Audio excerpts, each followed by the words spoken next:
Hello বন্ধুরা, সবাই কেমন আছো? ঝর্ণা ভিলেজ স্টাইল রান্নাঘরে সবাইকে স্বাগত।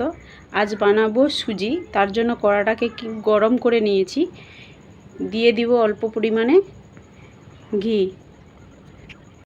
ঘিটা গলে গেলে এবং এই সুজিটা ঘরোয়া সুজি সবাই কিন্তু বানিয়ে থাকে, তো আমি যেভাবে বানাচ্ছি একবার বানাবে, ছোট থেকে বড় সবারই ভালো লাগবে। ঘিটা গরম হয়ে গেছে, দিয়ে দেব সুজি।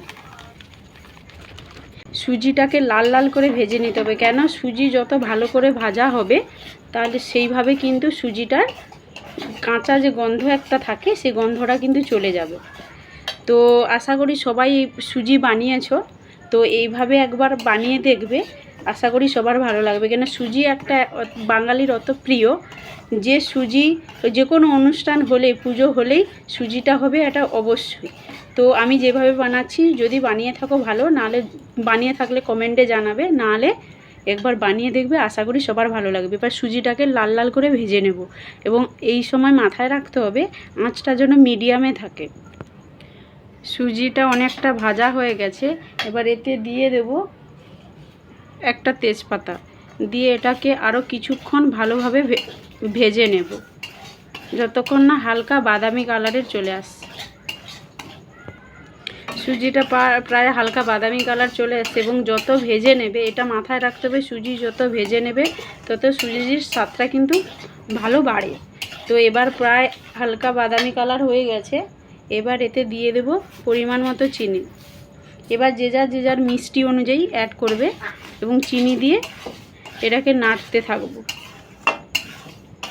এবং দিয়ে দেব লবণ,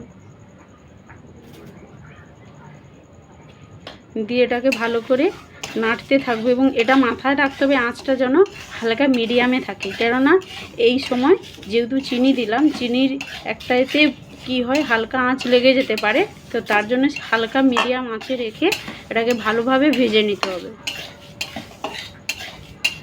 সুজিটা প্রায় চিনির সঙ্গে অনেকটা পাক হয়ে যাচ্ছে, এইভাবে আরও কিছুক্ষণ ভেজে নিতে হবে।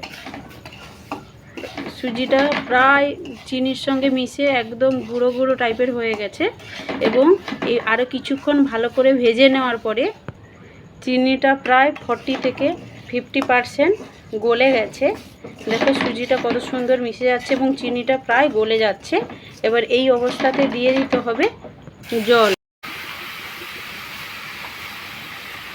দিয়ে ভালো করে মিশিয়ে নিতে হবে।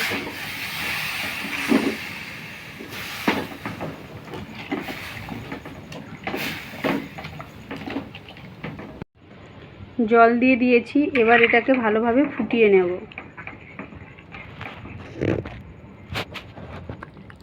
সুজিটা প্রায় হয়ে এসছে, দেখো কত সুন্দর লাল হয়েছে এবং কিছুটা পাতলা রয়েছে এবং আরও কিছুটা টাইট করে ফুটিয়ে নেব। বন্ধুরা, সুজিটা প্রায় হয়ে গেছে, এবার এটাকে আমি ঠান্ডা হতে দেব।